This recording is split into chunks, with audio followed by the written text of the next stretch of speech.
तो आज हम पढ़ेंगे फॉर्मेट स्पेसिफायर। फॉर्मेट स्पेसिफायर क्या होता है वेरिएबल्स में।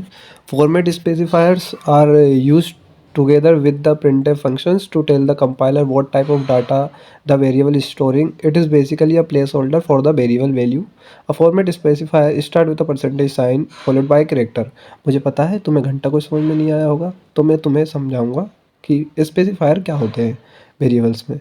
स्पेसिफायर कुछ नहीं होते, जैसे स्पेसिफायर स्टार्ट होता है परसेंटेज से और डी लगता है, मतलब उसके साथ कैरेक्टर्स लगते हैं।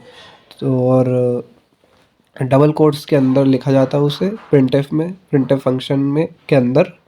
और डिफरेंट टाइप्स के स्पेसिफायर होते हैं, जैसे कि इंटीजर के लिए परसेंटेज डी होता है, कैरेक्टर के लिए परसेंटेज सी होता है, फ्लोटिंग के लिए परसेंटेज एफ होता है।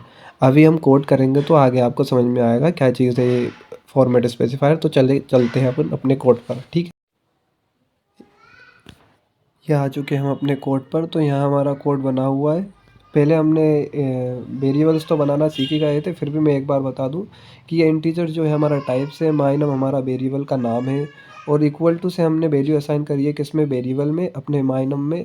क्या चीज़ असाइन की हमने, 15 असाइन किया है, इंटीजर वैल्यू असाइन किया है। और जो परसेंटेज डी है, परसेंटेज डी ही फॉर्मेट स्पेसिफायर है।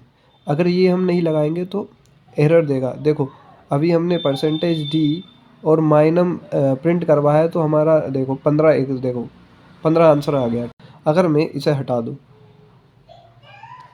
अगर मैं इसे हटा दूँ परसेंटेज डी को, तो देखना क्या आएगा, कुछ नहीं आएगा।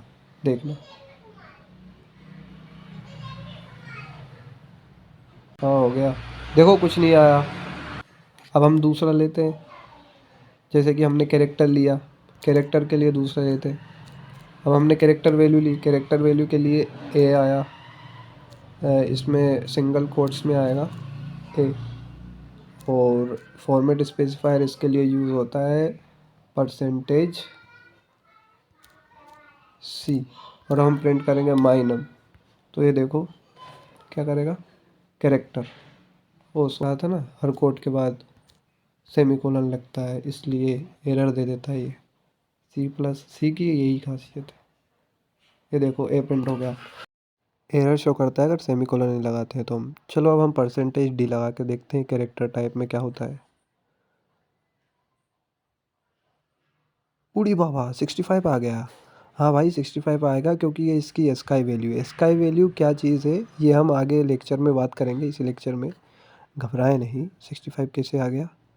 अब हम बात करेंगे फ्लोटिंग वैल्यू की। तो फ्लोटिंग वैल्यू करते हैं, तो फ्लोटिंग के लिए हम एफ लिखेंगे, फ्लोट, और स्पेसिफायर परसेंटेज एफ, तो 0.9 आएगा, ठीक है।